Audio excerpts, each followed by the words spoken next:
Hello, our friends, Evolutionary Energy Arts family. Hello there, welcome back. The other day we went live. It was horrible because it was an oops. So now every time Mike hits the button, I'm a little bit jumpy. I'm just making sure that it's on or it's off, or we are on, right? We're on. Yes. Yeah. Yeah. Okay. Good. Good. I Good. took off a hot button in case it was triggered. That would set up for it to stream. So I got rid of that on purpose, and so it becomes an impossibility there. One of the things we typically do on a typical Sunday morning is watch around roughly 20 minutes of John Levy. And boy, I was watching him and then watching one of his old ones from years ago. And he doesn't even sound like the same person in so many ways. I think it's the realization, when we have this sense of wonder and we're wondering what's going on and we're looking at things like these maps and saying, wait a minute now, something doesn't feel right. And here he's covering, again, he was sharing a story of how the Mormons move west and they were told, hey, there's going to be this town that's pretty much empty. You can go ahead and just move right in, take the houses because there's nobody there. And so they did. And now that's according to their book. Now, yet Wikipedia will say, well, they went to this area and they settled there and they built a town. Well, when you look to the Book of Mormon, they didn't build the town. It was already there. They just occupied homes that were already in place. And of course, the American West, when you really, really look at it, it looks like it could be a war zone. What caused it? Is it just simply weather patterns that caused the desertification, of the American West to that high a degree? I've seen an awful lot of rubble that to me looks like was structures. And yet it also looks like it was absolutely structures that were completely destroyed. And there's something wrong with the people, it's like there's something off when you look at this historical film. There's something wrong with the people. I mean, some of these people have blank faces. They don't even have faces. I don't know if they're intentionally shaded out. Very well could be. But irregardless, when you feel into the energies, something really feels off. This is Chicago, by the way.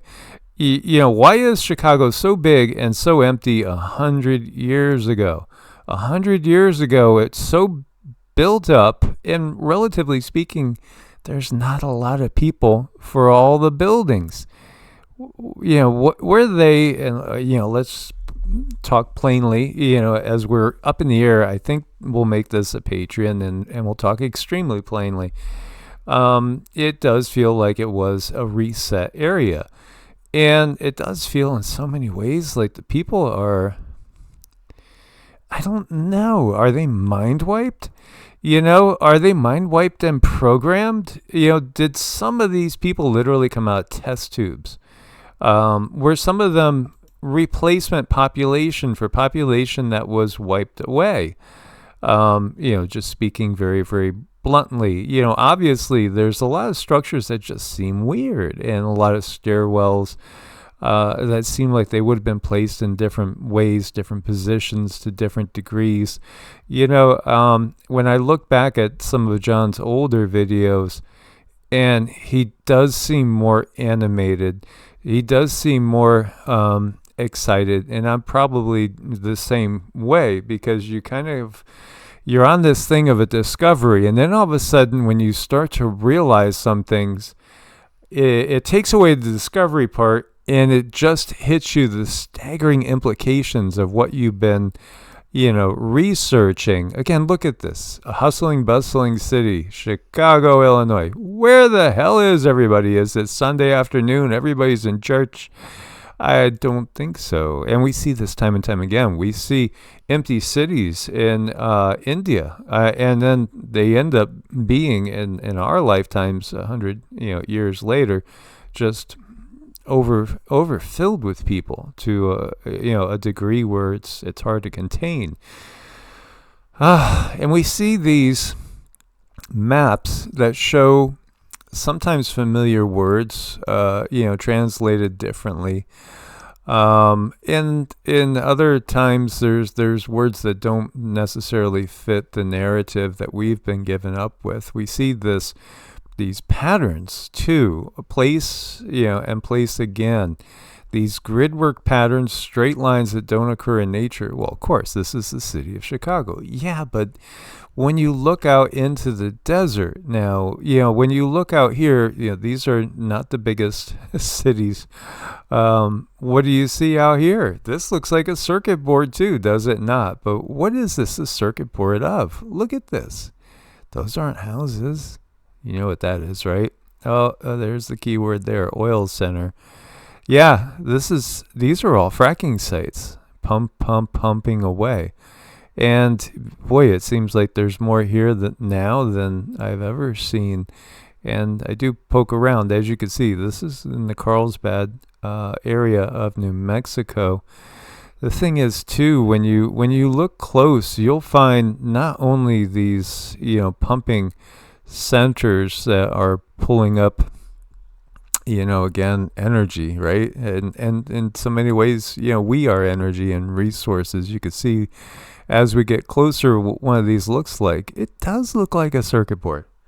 Does it not? And this is, again, a fracking site, an oil site. But in so many ways, does this not look like a circuit board? What is really going on here? Well, what is a circuit board, too? Oh, man. It's when you really look at our reality, it's crazy. It's so much more,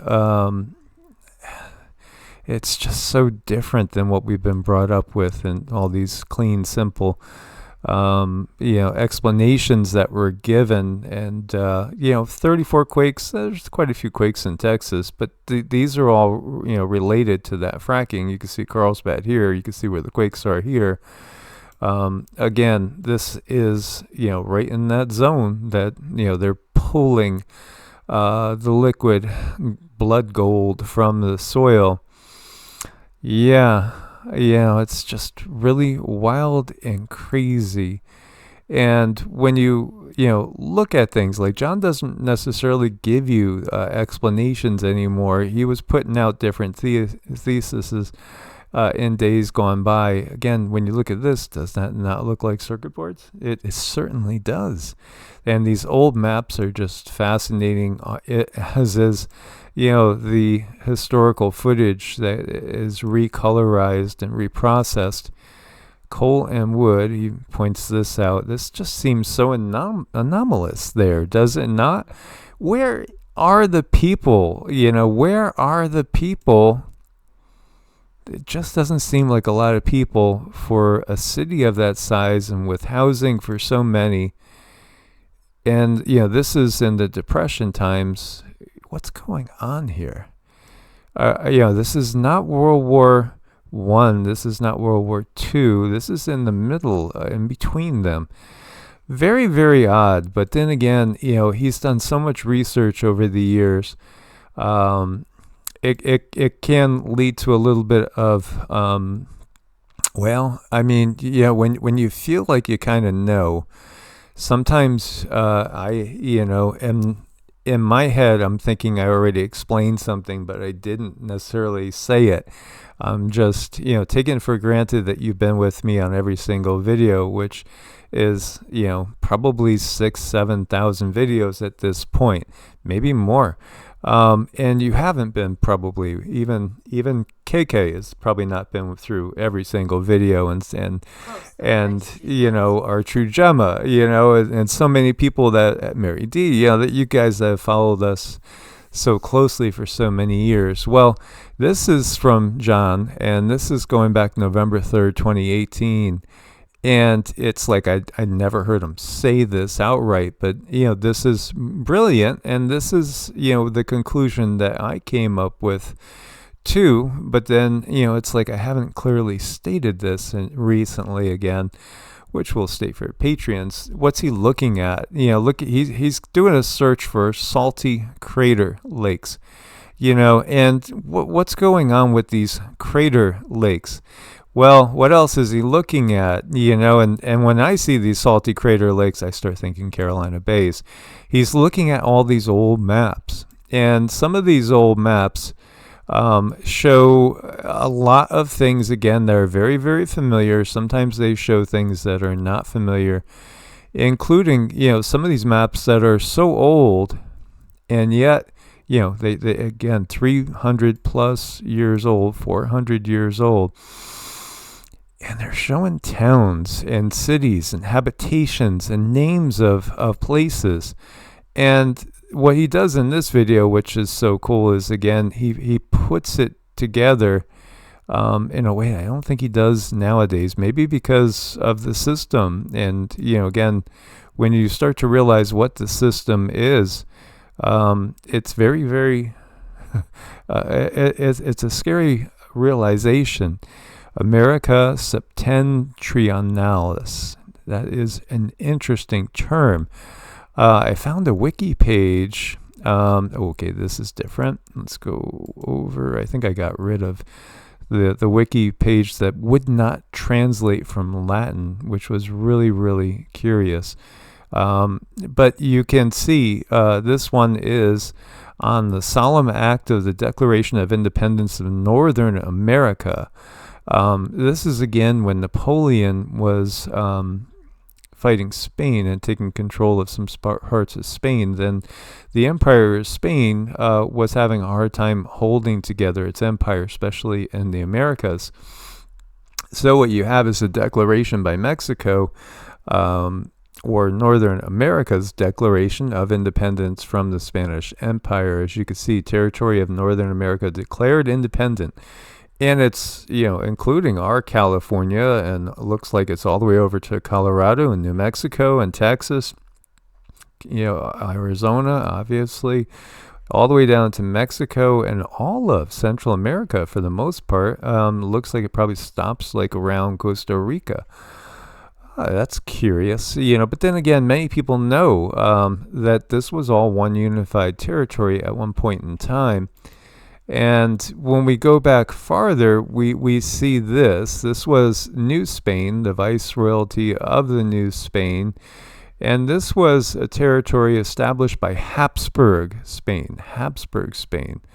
And you got to keep going through these. So Habsburg, this was a monarchy, again, from the House of Habsburg. Well, that doesn't really sound Spanish, does it? Again, when you get down to these designations, you start to realize that what we're talking about is something that goes beyond nationalities. And again, the nations change and the empires change. And as you can see, this is all pretty much most of the United States, all the way on down, including, Venezuela, the Guyanas. And, it was New Spain. If you haven't looked at some of the old maps, you will have your mind boggled. And, if we had money to throw around, I'd have them up on the walls everywhere. Yes, you could get yourself some copies. It's really, really fascinating to look at these things. And when you look at all these different places, and these maps that are literally 3 and 4 and even more than that, 100 years old, with all these establishments, it really gives you a picture that, this was not the conquering of the West in the way that, we're given, like it was nobody here. No, there was vast civilizations here, and I would venture to guess at times maybe there was even more population than the population that has been in, say, North America, for instance, in the last 100 or more years. It's crazy. Here's a Vatican fresco that may show the first European depictions of Native Americans. Discovered under layers of grime, a neglected fresco at the Vatican. Oh, what's there in the Vatican? You see, look at, why do they have Yeshua Jesus, with a flag? Like he's going to be promoting some sort of country and nationalism, sure. Yes. Oh, well, yeah. He's promoting a country and a nationalism. Yeah, that's the ticket. Yeah, it's Jesus said so, you guys. So you got to believe. You got to trust.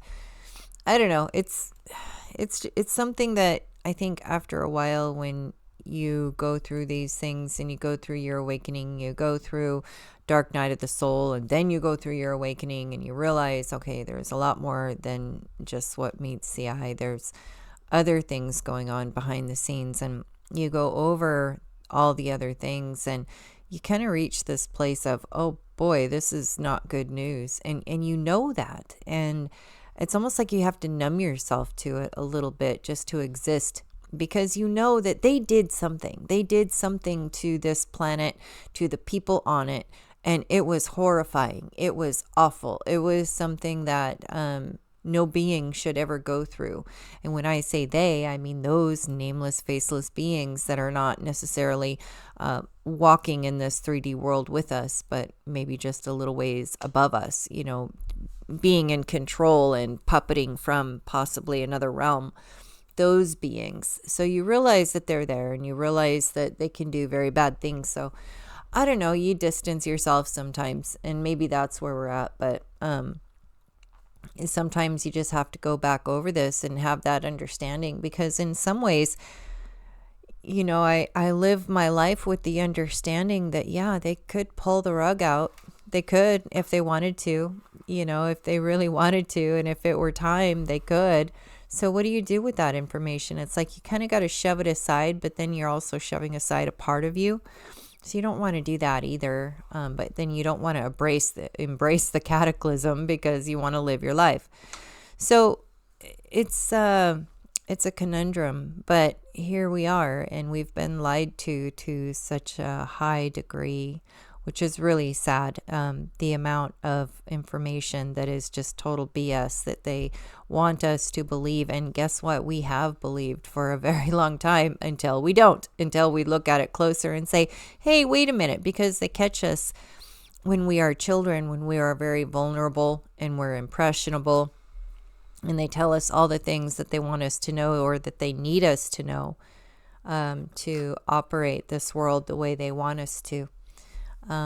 But yeah, I mean, that's where we're at. It's all kind of like a big bag of lies, and you got to sift through it. And by the time you're done sifting through it, you're like, oh boy, this isn't so good. Yeah. So you see all these little forts, you know, little depictions of forts or cities, towns again. This is where, you know, John is saying, well, this doesn't look like what we're given in the past, because, you know, why do we have so much civilization all over the place at a period in time in which, you know, it shouldn't have been that built up with that many, that much population and that much structure and different towns and cities. You know, this is not the picture that we're given historically. And then, you know, he's getting this realization as you look all through Peru and, you know, South America too. It's very built up. There's tons of people there. There's cities all over the place. Wait a minute. Yeah, so what's really going on here? This is also where he's starting to have the realization of those bays, you know, because where a lot of these bays were, you see things like this. You know, you see these circular impact points, and they look, and they do correspond to some of the areas on the maps where these cities were. These cities are vaporized, is what he's not, you know, directly saying, but yeah, they you know, you got areas that are, you know, very clearly lining up with the flow of certain rivers, bodies of water. We can recognize that. We can look back and see these cities that were standing there are now, you know, there's nothing there but what looks to be what would be there if you had massive bombardment or some sort of directed energy weapons coming down and taking out the population zones. So, yeah, you know, that makes perfect sense to me, you know. So this was one we did a while ago. It says a year ago, exposing the last great reset. Return of the Gods. Yeah, I felt it here. This is the big impact, which this was something coming from the sky. I could almost have flashbacks and see the people just only having an instant to look up and seeing something coming before poofed, it's over, and vaporized. Meteor Crater, Arizona. This is south of Winslow, Arizona. And I could feel the devastation there. It gave me nausea, really, and I couldn't drive in this area. I had to have Cindy do the driving because I was, picking up on what had happened there. This is part of being empaths. This one here is from somebody called Dabbler's Den. When you look again at Carolina Bays, what they call these Carolina Bays, and scientists haven't really given us a complete definitive explanation on what happened. Well, it looks like, it was really targeting population centers. You have hundreds, thousands of these impacts and these round circular depressions, often filled with water. Not always filled with water, though. It depends on where you're at. Again, anywhere along the coast, anywhere like in Florida, you don't have to dig far, and then all of a sudden you start have water welling up. And it's the same thing in many areas along the coastal Gulf of Mexico area. Water will well up, same thing on the East Coast, because, again, the water line is not that far under the surface. But in certain other areas, you just have the circular depression. These Carolina Bays feature. Where did they really come from? Well, some have theorized that when these things were put into formation, it was at the Younger Dryas period extinction event. That extinction event that is very, very well known. Again, Carolina Bays, you could see them. LiDAR could show you what they are, and they're all over. They're all on the East Coast: New York, New Jersey, Delaware, Maryland, Virginia, North Carolina, South Carolina, Georgia, Florida, Maryland basins, Delmarva Bay, and then also in the center area of the country as well. Again, I think I feel very certain to me, there's a strong certainty that this is the residue of a war that was carried out on the population that was here in the United States, and this population was wiped out. These populations were wiped out. Now, some scientists have given you that there was some sort of meteor or something coming in that broke up into many smaller pieces, and it scattered all over and impacted so many different areas. Yeah, it was something, that's for sure. I think it was an act of war. That is my absolute gut. And so did the Younger Dryas event wipe out an advanced human civilization? This person, Truth Hunter, wrote this all the way back in 2015. And I think, again, they're picking up on it. There's also a major impact in Greenland. And there are some maps that actually show Greenland green, when you go back 400 years or so. So, they say, again, the Younger Dryas period event halted the warming and plunged the Earth back into an ice age that lasts for 1,000 years. And what would do that? Well, we're told, that you would have a nuclear winter if you had that type of thing happen. Interestingly enough, in certain areas, well, I actually have even heard that there's a certain layer of radioactive material that can be found pretty much everywhere around the Earth. At one point in time, I think time lines are distorted. But again, this was the doom. We know from the Clovis people, they told us that, 10, 12,000 years ago, people crossed the ice bridge, come into, the Americas. The reality is we see settlements that are 20, 30,000 years before that. So much, much older. Yes, of course. People were here way before that. So, that history is nothing but complete lies and distortion, as is pretty much everything. But this event wiped out, it really did. This was the beginning of in my mind, this is more the beginning of the Kali Yuga, heading into the Kali Yuga. Even though we've had other civilizations, rise, like the Sumerians and others, why did the Sumerians pop up, if the timeline is correct, about 5,000 years ago? And this event's 10,000, 12,000 years ago. Well, this literally wiped us out, and all the way back to, again, a Stone Age after a very, very high technical age. And it was the time of the wars of the gods. So what you see is again, massive destruction. Things like, again, the Bimini Road there underwater.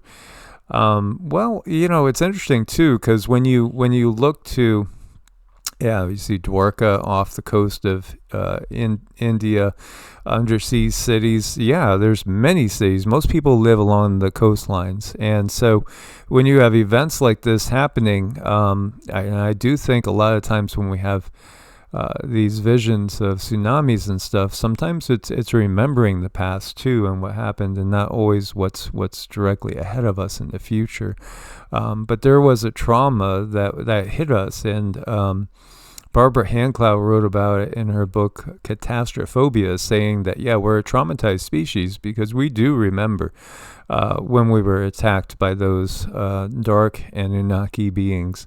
And they wiped out the civilization that was here on the planet. And then as the pockets would regroup, they would go after them. And, again, you have remnants of that in the Bible, with trying to exterminate all the giants and exterminating anybody that was here before the system took over. Mm-hmm. The DNA is so interesting because it's like a driverless bus that just goes through, and it remembers things, and it does what it remembers without really any thought. It's a function, it's like an organ. It's kind of like a function.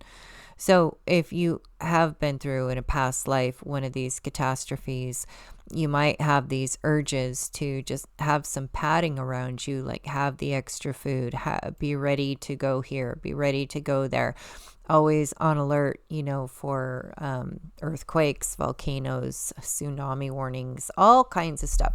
You just stay on alert because at some time and point, and maybe it was more than once in your life, that issue got dropped on you, and here you were in a situation where you had no food, or you are surrounded by water, where something did happen and you have no clue where everyone or anything is. So DNA remembers all that stuff, and I think that's why a lot of people are in the survival communities, and they're doing their best to be skilled at doing things and just in case you don't have anything, to make fires, to cook outdoors, to have certain things done, maybe ditches dug, or maybe walls put up so that you're protected. It's just that drive. It's listening to that DNA. But sometimes you have to recognize that so that you can live your life, because you don't want to live your life just in constant fear because your DNA says, oh, you better be ready, even though you should be ready. Doesn't mean you have to own the fear that goes with being ready. No, and when you look at the Hudson Bay itself, maybe this was ground zero for some sort of blast, maybe the blast too. Maybe there was another main one down here in the Gulf of Mexico area, and that's why the shapes are the way that they are. Again, it's really, really fascinating to look at all these things and to realize high culture was here way before the system made its way back into the controlling this entirety of the planet. Again, Mother Nature is not the guilty party per se, and I think they've blamed so much on nature and natural cycles that really is nothing but acts of war. That one article I was looking at, not this one, but again, I'll give you guys all the links, of course. This one right here is talking about a shock wave, thermal pulse, and the shock wave could have been caused by some sort of icy comet, perhaps, or could have just simply been an act of war. And, that's what I totally feel it is. Yeah, I think it's external. I think they did it deliberately. Yeah, and this was the beginning of the end for what was on this planet as far as a civilization structure and the beginning of the dark matrix. Yeah, so understand that we should all be prepared, but don't stress too much. Go out, get yourself a good massage, and just try to enjoy life. Yeah, because again, it's the cycle of the Yugas. So,